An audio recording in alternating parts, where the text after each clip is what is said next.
Some storms don't come to destroy your life, they come to reveal who is meant to stand in it. The rain had started just after dusk, the kind that didn't fall so much as it pressed down, heavy and relentless, turning the narrow stone road into a ribbon of slick darkness that curled toward an old chapel no one used anymore, and just off that road, beneath the dim glow of a flickering street lamp, an aging silver pickup sat idling low, its engine humming like a tired breath. Inside it Ethan Hayes rested, both hands on the wheel, shoulders broad but worn, the faint lines on his face catching the passing light as if they held stories the night itself recognized, and beside him, Ranger, a 6-year-old German shepherd with a coat of ash gray and pale cream, sat upright, ears slightly angled forward, not tense, but listening in the way only animals ever truly do, as if the world had whispered something too quiet for human ears, and for a while, nothing happened, just the steady rhythm of rain tapping against metal and glass, the occasional gust of wind nudging the truck ever so slightly, until Ranger's posture changed, not dramatically, just enough for someone who knew him to notice, his ears lifting higher, his nose tilting toward the curve of the road ahead, his body going still in a way that wasn't fear but focus, and then he stood, placing one paw against the dashboard, letting out a low, almost questioning sound that Ethan felt more than heard. "What is it, boy?" he murmured, voice rough but calm, following the dog's gaze out into the rain, and at first, all he saw was darkness and water, the blurred outline of the old stone bridge just past the bend, but then came the sound, faint, almost lost beneath the storm, the high metallic scrape of something struggling against gravity, and Ranger didn't wait this time, he barked once, sharp and certain, already moving, and Ethan was out of the truck before the thought had fully formed, boots hitting the soaked ground, cold rain biting through his jacket as he ran toward the bridge, the world narrowing to instinct, to motion, to that sound, and as he reached the curve, the scene revealed itself all at once, a long black limousine angled dangerously against the low stone barrier, its rear wheels spinning slowly against the wet surface, inching closer to the edge, headlights casting a pale beam into the rushing water below, and through the cracked side window, he saw her, a woman in a white wedding dress seated in a wheelchair, her hands gripping the armrests, her expression not panicked but impossibly still, like someone who had already made peace with something the world hadn't yet understood. "Hold on," Ethan called, though he didn't know if she could hear him over the rain, and Ranger was already there, circling the side of the vehicle, barking in short, urgent bursts, the pattern he used when something mattered, really mattered, and Ethan reached the door, fingers slipping once against the wet handle before catching, pulling hard until it gave, the door swinging open with a dull creak, rain flooding in, the scent of wet fabric and cold metal filling the air. "I've got you," he said, not loudly, just steady, as if the words themselves could anchor the moment, and the woman looked at him then, her eyes clear, searching his face not with fear, but with a quiet kind of trust that arrived too quickly to be explained, and Ranger pressed close, his body angled between them and the shifting weight of the car, as if he understood the fragile balance of it all, and somewhere beneath the sound of rain and breath and the low groan of metal, something deeper seemed to move, something unseen but present, like the night itself was holding its breath, waiting to see what would happen next. The car shifted another inch, so subtle it might have gone unnoticed if not for the way Ranger's body tensed, his paws pressing harder into the slick stone as if he were bracing against something heavier than weight alone, and Ethan felt it too, not just the movement of metal but the fragile line between steady ground and something that could not be undone, so he moved carefully, one hand gripping the door frame while the other reached toward the woman. "I need you to trust me," he said, his voice steady despite the rain running down his face, and she gave a small nod, not hurried, not panicked, just certain, as if she had already decided long before this moment that if someone came, she would follow, and Ethan noticed then how composed she was, how her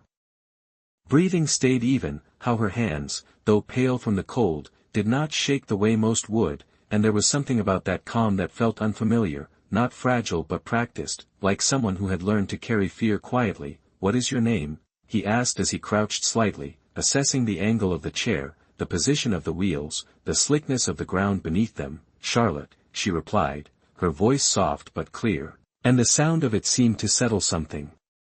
in the air. "Ethan," he answered, as if names mattered more in moments like this, as if they anchored people to something real when everything else felt like it could slip away. and Ranger let out a low sound, stepping closer, his nose brushing lightly against Charlotte's sleeve before turning his head sharply toward the rear of the vehicle, ears pricked, eyes locked onto something beyond the obvious, something Ethan could not yet see. "Easy, boy," Ethan murmured, though he trusted that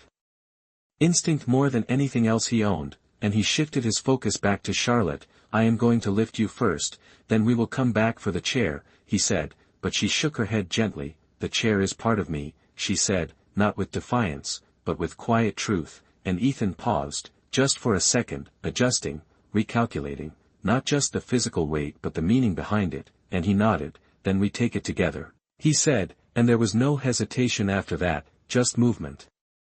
Deliberate and precise, the kind that came from years of training that never quite left the body, even when the uniform did, and Ranger positioned himself at the base of the door, his stance wide, claws gripping the wet surface, his eyes flicking between Ethan and the shifting tire, tracking both danger and effort at the same time, and Ethan reached inside, unlocking the brakes on the wheelchair with careful hands, feeling the slight resistance, the subtle imbalance, the way the vehicle leaned.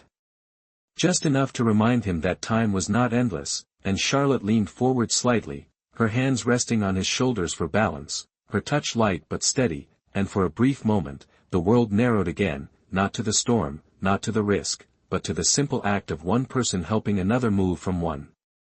place to another, and then, with a controlled breath, Ethan lifted, guiding her weight and the chair together, inch by inch, careful not to shift too quickly, careful not to let the movement tilt the vehicle further, and Ranger gave a sharp bark, once, then twice, not panic, but urgency, and Ethan felt the shift beneath his boots, the faint slide of rubber losing grip. "Almost there," he said, more to himself than to her. And Charlotte did not speak, but her eyes stayed on his, unwavering, as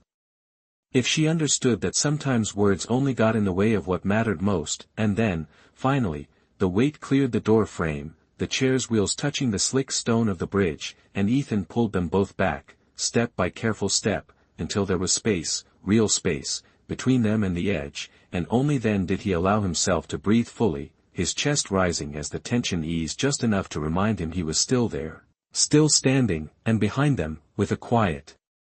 inevitability, the limousine shifted again, slower this time, almost graceful in its surrender, before settling at a new angle against the barrier, no longer threatening, just silent, like something that had already served its purpose, and for a moment, none of them moved, not Ethan, not Charlotte, not even Ranger, who stood between them and the road, watching the darkness with that same unwavering focus, as if the night had not finished speaking yet, and Ethan glanced down at Charlotte, rain collecting along the edges of her veil, her dress marked by streaks of mud and water, and yet there was something untouched about her, something that had not been shaken by what had just happened. "You all right?" he asked quietly, and she looked up at him, a faint, almost distant smile touching her lips. "I think," she said softly, "that I was not meant to fall tonight."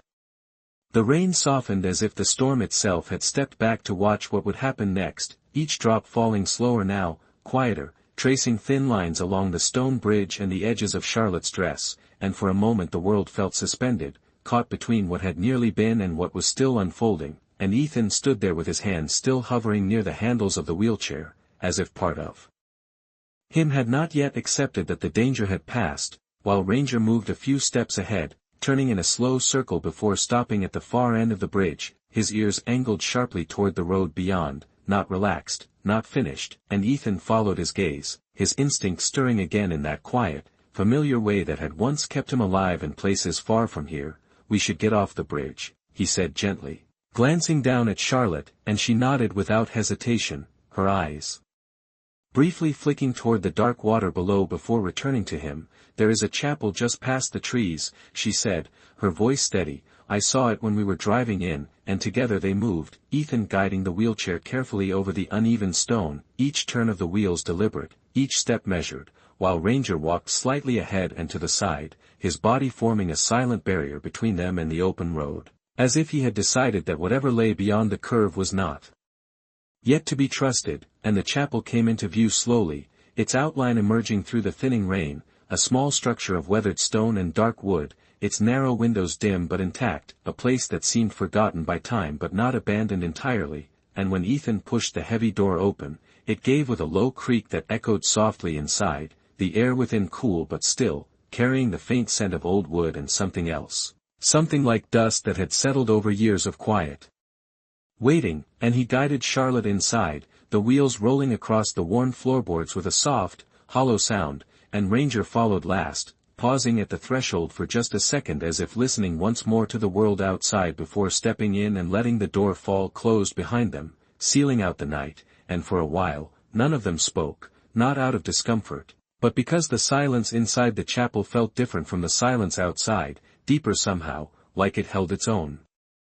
memory of voices, of prayers, of moments when people had come here searching for something they could not name, and Ethan moved to one of the old wooden benches, pulling it slightly aside to make space, then crouched near Charlotte again, checking the wheels, making sure the brakes held firm.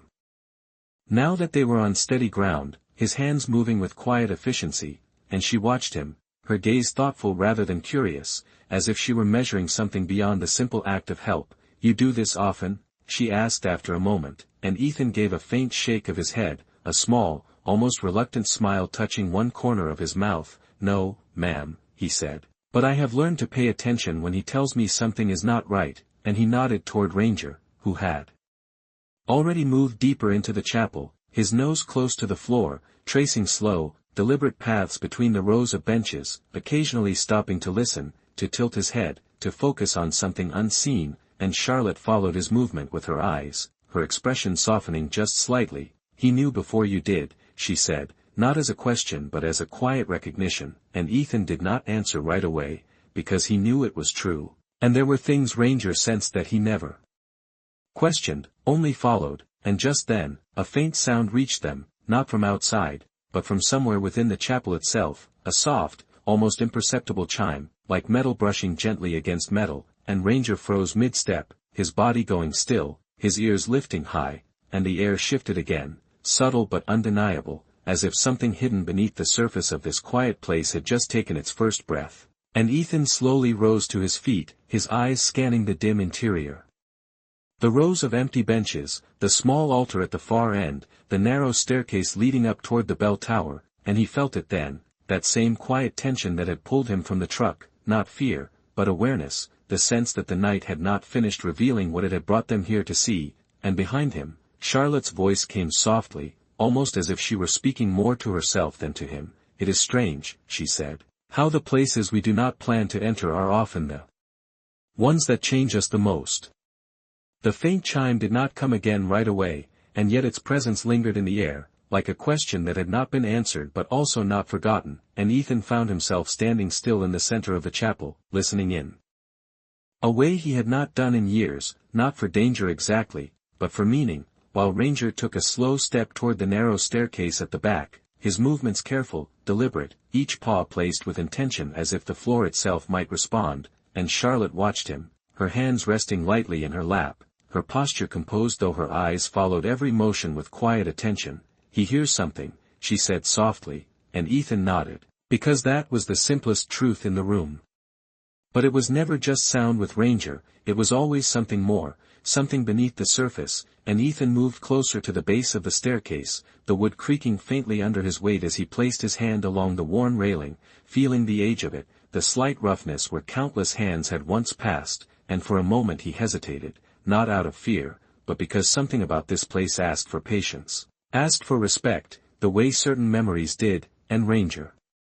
looked back at him then, just once, his amber eyes steady, waiting, not urging, just offering the path forward, and Ethan understood that look well enough to follow it, taking the first step upward slowly, the sound of his boots muted against the old wood, while Charlotte remained below, her gaze lifting toward him as if she were watching more than just a man climbing stairs, and the second step creaked slightly louder, the third settling into a rhythm, and the air grew cooler as he ascended,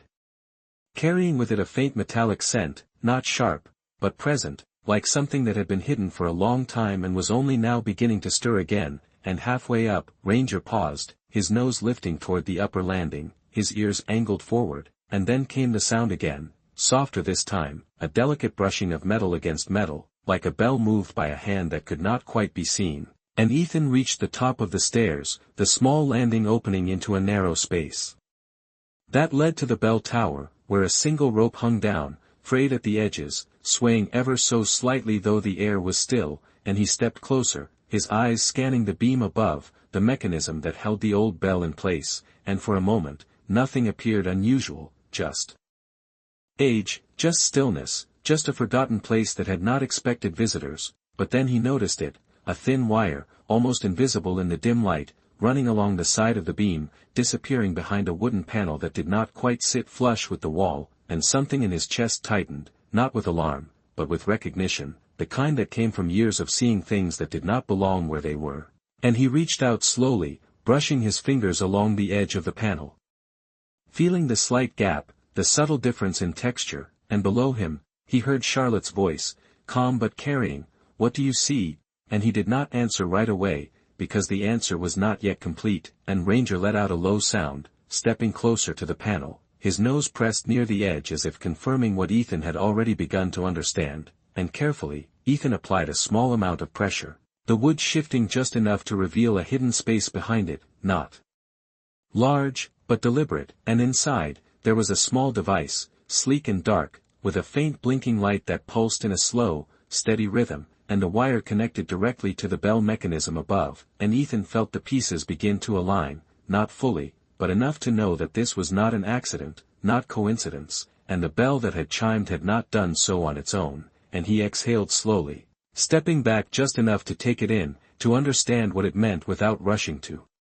conclusions, and below, the chapel remained quiet, Charlotte waiting, the storm now a distant memory beyond the walls, and Ethan finally spoke, his voice low, measured. "Something here was set up to move that bell," he said, and there was a brief pause before Charlotte responded, her tone unchanged, yet carrying something deeper now, "Then perhaps," she said softly, "we were not the only ones meant to arrive tonight."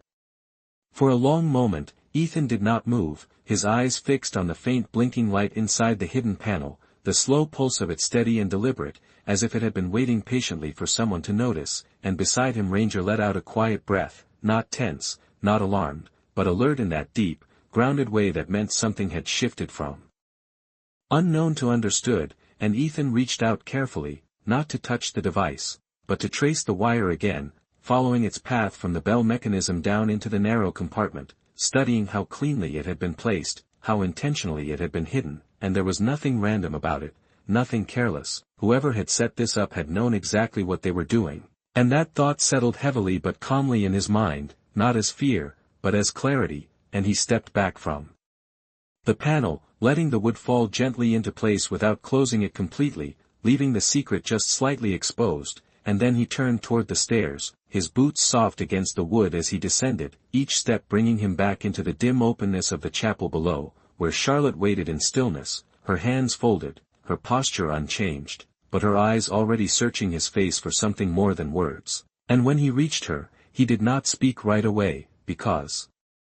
sometimes the truth needed a moment to settle before it was shared, and Ranger moved ahead of him, circling once near Charlotte before sitting beside her wheelchair, his body angled outward again, always watching, always listening, and finally Ethan spoke, his voice low but certain. "That bell did not move on its own," he said, and Charlotte held his gaze, not surprised, but attentive, as if this was a piece of a larger picture she had already begun to sense. "There is a device hidden in the tower," he continued, "wired directly into the mechanism, placed there on purpose," and a quiet stillness followed his words, not empty, but full of meaning, and Charlotte lowered her eyes briefly, her fingers brushing lightly against the fabric of her dress as if grounding herself in something tangible, before looking back up at him. "Then it was meant to draw attention," she said softly, and Ethan gave a small nod, because that was the only explanation that fit, not just a signal, but a call. Something designed to be noticed at the right moment, and Ranger shifted slightly, his ears flicking toward the door as a faint sound reached them, not loud, but distinct, the distant hum of an engine somewhere beyond the trees, and Ethan turned his head, listening, his body instinctively aligning toward the direction of the sound, and Charlotte followed his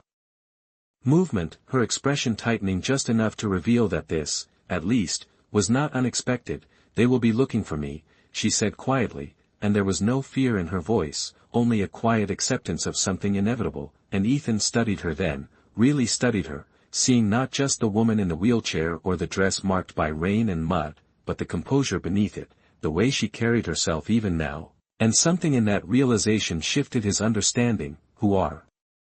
they? He asked, not out of suspicion, but because the question had become necessary, and Charlotte took a slow breath, her gaze drifting for a moment toward the front of the chapel, toward the closed door that separated them from the night. People who believe they are protecting me, she said, and others who believe they are protecting what I represent, and Ethan did not respond immediately, because he understood that difference, the space between being seen as a person and being seen as something else entirely, and the engine sound grew slightly louder, still distant, but approaching, and Ranger stood, his body once again alert, his stance shifting as he positioned himself between Charlotte and the door, and Ethan stepped closer to the entrance, his hand resting lightly against the wood, feeling the faint vibration of the world beyond it, and for a moment he considered opening it, stepping out, handing her back to whatever life she belonged to, but something held him there. Not obligation, not fear, but the quiet understanding that whatever had begun on that bridge had not yet reached its end, and behind him, Charlotte spoke again, her voice softer now, almost reflective. Do you believe in coincidence, Ethan? She asked, and he turned slightly, glancing back at her, rainwater still darkening the edges of his jacket, his expression thoughtful in the dim light. And after a moment he shook his head once, slowly. No, ma'am, he said, not the kind that brings people to the same place at the exact right moment, and Charlotte's lips curved into the faintest smile, not of amusement, but of recognition, as if she had been waiting to hear that answer. And outside, the sound of approaching vehicles drew closer, while inside the chapel, the air remained still, holding its quiet, as if it knew that whatever was about to happen next would change more than just the course of a single night. The sound of the engines grew clearer now, no longer distant or uncertain but defined, steady, the low hum of multiple vehicles moving along the narrow road that curved toward the chapel, and Ethan stood still by the door, his hand resting against the worn wood, feeling the faint tremor of their approach, while Ranger shifted his weight slightly, his stance tightening, ears forward, eyes fixed on the entrance as if he could see through it. And behind them Charlotte remained composed, her gaze lifted toward the front of the chapel, not with fear, but with the quiet awareness of someone who had lived long enough inside expectations to recognize when they were closing in again, and for a moment the three of them existed in that narrow space between choice and inevitability, the air thick with something unspoken, something waiting to be decided. And then Charlotte spoke, her voice calm but carrying a depth that had not been fully revealed before. When they come in, she said, they will try to take control of the situation, not out of cruelty, but because that is what they have always done. And Ethan glanced back at her, studying her expression, the steadiness in her eyes, the absence of panic, and he understood then that whatever life she came from, it had taught her how to remain still even when everything around her moved too fast. Do you want to go with them? He asked quietly. And she did not answer right away, her gaze drifting briefly toward the floor, toward the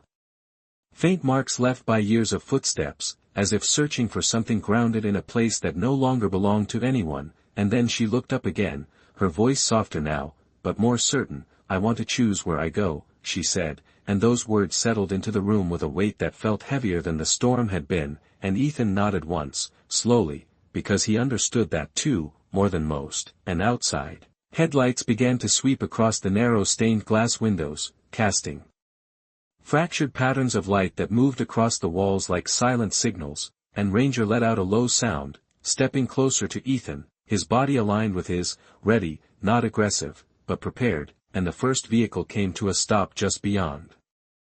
the chapel doors, followed by another, the engines idling in a controlled, almost deliberate rhythm, and then came the sound of doors opening, footsteps on wet gravel, measured, organized, and Ethan exhaled quietly, not in tension, but in acceptance of what was coming, and he reached for the handle, not to surrender, but to meet it on his own terms, pulling the door open just enough to see the figures outside. Silhouettes at first, then clearer as the light shifted, men and women dressed in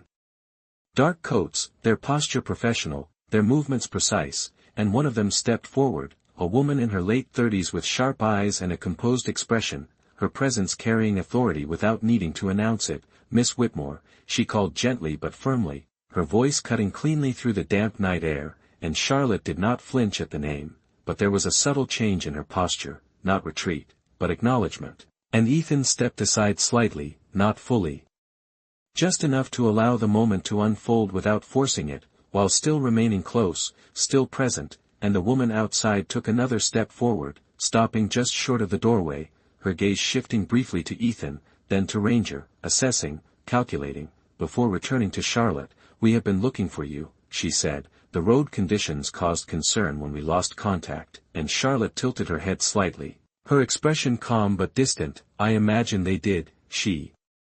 replied, and there was a pause then, not long, but noticeable, as if both sides understood that something had changed, something that could not be undone simply by arriving, and the woman outside softened her tone just slightly. "Miss Whitmore, your family is waiting, and there are matters that require your presence tonight," she said, and Charlotte's eyes flickered once, briefly, toward Ethan, then back to the doorway, and when she spoke again, her voice carried a quiet strength that had not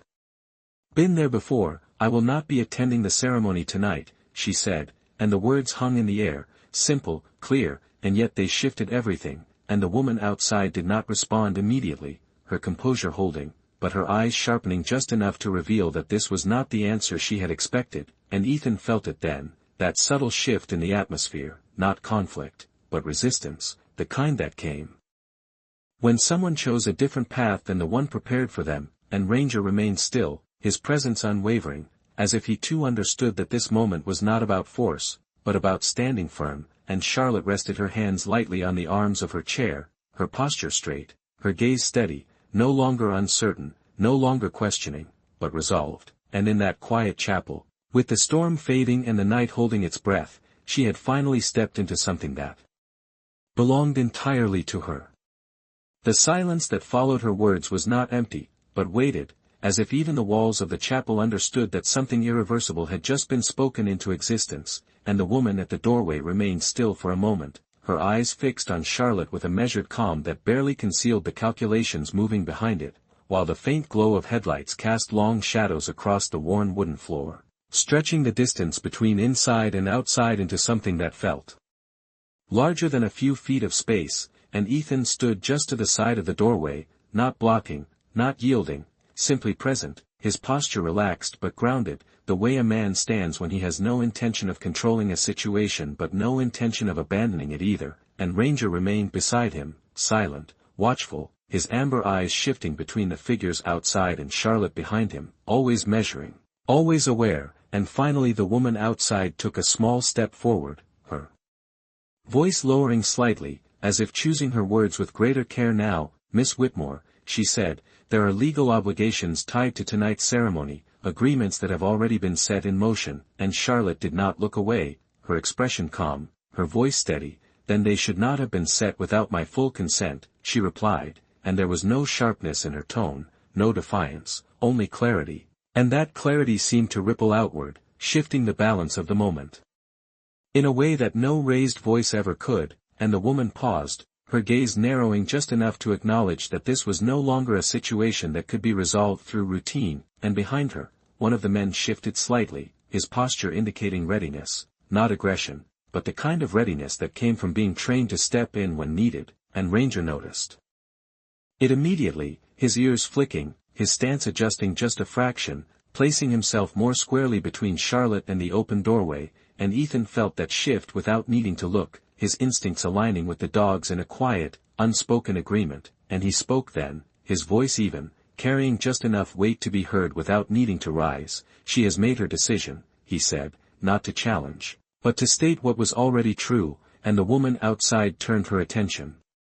to him for a moment, her eyes assessing him again, taking in the worn jacket, the steady posture, the dog at his side, and something in her expression softened, not in surrender, but in recognition that this was not a situation of force, but of will, and she inclined her head slightly, a gesture of acknowledgement more than agreement, before returning her gaze to Charlotte. "If you choose not to proceed tonight," she said carefully, "there will be consequences, both public and private, and—"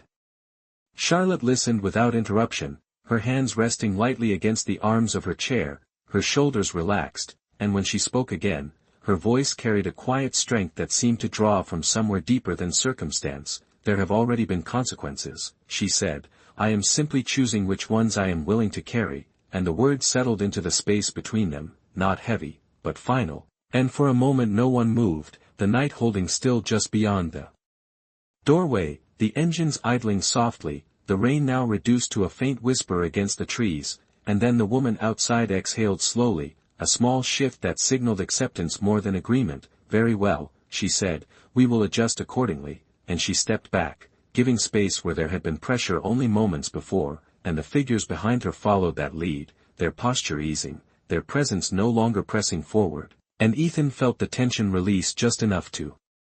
allow breath to return to the moment, and Ranger lowered his head slightly, not fully relaxed, but no longer braced, and Charlotte watched it all unfold with that same quiet composure, her gaze steady, her expression unchanged, and yet there was something new there now, something lighter, as if a weight she had carried for longer than anyone realized had finally been set down, and after a moment, the woman outside spoke once more, her tone softer, almost respectful. We will remain nearby should you require assistance, she said, and Charlotte inclined her head slightly in acknowledgement, and then the woman turned, stepping back toward the vehicles, the others following in silence, their movements orderly, controlled, until the distance between them and the chapel began to grow again, and Ethan slowly eased the door closed, the wood settling into place with a quiet finality that felt almost ceremonial. And inside, the chapel returned to stillness, the faint scent of rain lingering in the air, the echoes of what had just occurred settling into the walls like a memory, and for a long moment, none of them spoke, not because there was nothing to say, but because the moment itself required space, and finally, Charlotte exhaled softly, her gaze drifting upward toward the dark beams above, and when she spoke, her voice carried something new, something freer. I have spent years being told where to go, she said quietly, and tonight, for the first time, I stayed exactly where I needed to be, and Ethan looked at her, then at Ranger, and then toward the closed door, and he understood, in a way that did not require explanation, that whatever had begun on that rain-soaked bridge had now become something far more lasting than a single act of rescue. The chapel seemed to breathe again once the vehicles pulled farther down the road, their presence fading into the distance until only a faint hum remained, and even that slowly dissolved into the quiet rhythm of the night, leaving behind a stillness that felt earned rather than empty, and Ethan stood for a moment near the door, his hand resting lightly against the wood as if confirming that it was truly closed, that the world outside had stepped back just enough to allow something new to take shape inside, while Ranger moved in a slow circle across the floor, his nose lowered, retracing paths that only he understood, his energy no longer sharp with alertness but not fully at ease either, as though something unfinished still lingered beneath the surface, and Charlotte remained where she was, her gaze lifted slightly toward the front of the chapel, her posture relaxed but thoughtful, as if she were listening not to sound but to something deeper, something that had finally quieted enough to be heard, and after a moment, Ethan turned back toward her, crossing the worn floorboards with unhurried steps, the faint creak beneath his boots blending into the silence like a familiar echo, and he stopped a few feet away, not too close, not distant, just present in the way that did not ask anything but offered steadiness. You handled that well, he said quietly, and Charlotte let out a soft breath, her eyes lowering briefly before returning to his. I have had a lifetime of practice, she replied, and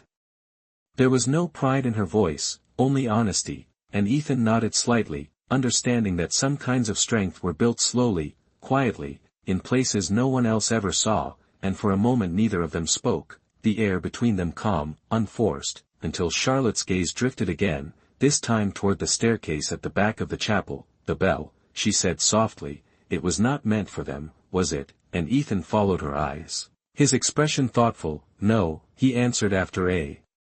moment. It was meant for someone who would notice it, and Ranger, as if hearing his name in the silence, lifted his head and looked toward the stairs again, his ears tilting slightly, his body still carrying that quiet pull toward the unseen, and Charlotte watched him, a faint, curious smile touching her lips. He led you to it, she said, and Ethan gave a small nod. He usually does, he replied, and there was something in the way he said it that carried more than just routine, something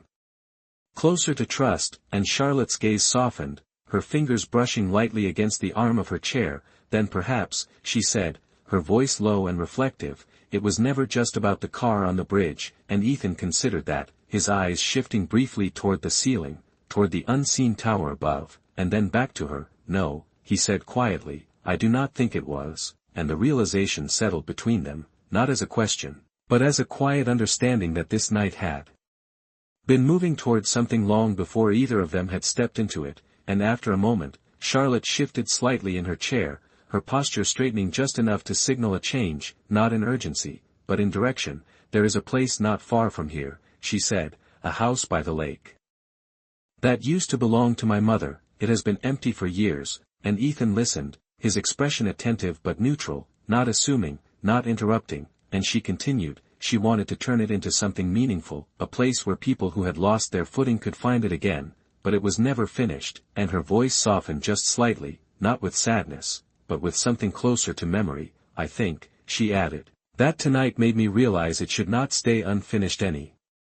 longer," and Ethan glanced at Ranger, who had now settled near the base of the stairs, his body relaxed but his presence still grounded, and then back at Charlotte. "That sounds like something worth finishing," he said, and Charlotte met his gaze, her expression steady. "I cannot do it alone," she said simply, and there was no weight of expectation in her words, no demand, only an offering, and Ethan stood quietly for a moment, the faint sound of wind brushing against the chapel walls returning like a distant reminder of the world beyond, and then he nodded once, not quickly, not reluctantly, but with the calm certainty of someone who had just recognized a path that felt right. "You will not have to," he said, and Charlotte's shoulders eased just slightly, a small shift that spoke louder than any words, and somewhere above them, unseen but not unnoticed, the bell gave a single, gentle movement, not loud, not insistent, just enough to be felt, as if the chapel itself had acknowledged the decision, and in that quiet space, beneath aged beams and fading echoes, something new had begun, not loudly, not dramatically, but in the simple, steady way that lasting things often do. By the time they stepped outside, the storm had passed completely, leaving the night washed clean and quiet, the air cool against the skin and carrying the faint scent of wet earth and pine, and Ethan walked beside Charlotte as he guided her carefully along the stone path, the wheels of her chair rolling more smoothly now that the ground had settled, while Ranger moved ahead, no longer tense, his stride steady, his tail low but relaxed, as if whatever had drawn him here had finally eased its hold, and the road beyond the chapel stretched gently toward the dark outline of the lake, where a faint silver glow rested on the surface like a memory waiting to be touched, and for a while they moved without speaking, not out of distance, but because the silence between them had become something comfortable, something that did not need to be filled, and when they reached the old pickup, Ethan paused, opening the passenger side and clearing space with practiced movements, adjusting blankets and tools until there was room enough for Charlotte to sit securely. And she watched him with quiet attention, noticing the small details, the way he checked each placement twice, the way he made sure Ranger had space as well, and when he finished, he stepped back slightly, giving her the choice to move forward, and she did, trusting the moment in the same way she had trusted him on the bridge, and once she was settled, Ranger jumped in beside her, positioning himself close but not crowding, his presence steady, grounding. And Ethan closed the door gently before walking around to the driver's side, the engine starting with that familiar low rumble that seemed to carry a history of long roads and quiet miles, and as they pulled away from the chapel, its silhouette faded slowly behind them, the small structure returning to stillness as if it had simply borrowed them for a moment and then let them go, and the drive toward the lake was unhurried, the narrow road winding through trees that whispered softly in the light breeze, the headlights cutting a steady path through the darkness, and Charlotte watched the passing shadows through the window, her reflection faintly visible in the glass, no longer framed by expectation or obligation, but by something quieter, something more her own, and after a while, she spoke, her voice soft but clear. "My mother used to say that some places wait for the right people before they reveal their purpose," and Ethan glanced at her briefly, then back at the road. "Sounds like she understood something most people miss," he replied, and Charlotte smiled faintly, her hand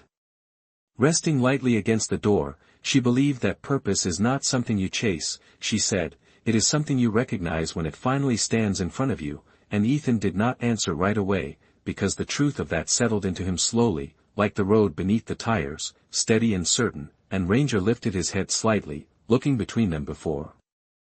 resting again, as if satisfied that the path ahead was clear, and when they reached the lake, the house came into view, standing quietly at the edge of the water, its windows dark, its structure worn but strong, a place that had been waiting longer than anyone had realized, and Ethan parked the truck, cutting the engine, letting the silence return once more, and for a moment none of them moved, the lake stretching out before them, the surface calm, reflecting the faint glow of the sky above.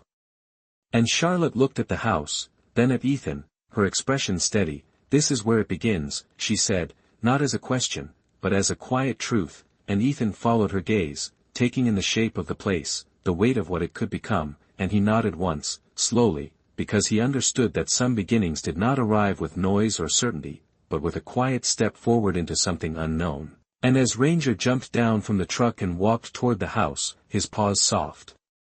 against the damp ground, Ethan helped Charlotte out carefully, guiding her beside him as they moved together toward the front door, and somewhere in the distance, carried faintly across the water, a bell echoed once, not from the chapel, but from somewhere deeper, as if the night itself was marking the moment, and Ethan paused just briefly, his hand resting on the back of the chair, his eyes lifting toward the sound, and then he continued forward, because sometimes the path does not ask you to understand it, only to walk it, and in that quiet place by the lake, with the past behind them and something unseen waiting ahead, he realized that he had not been looking for a miracle, but somehow, it had found him anyway.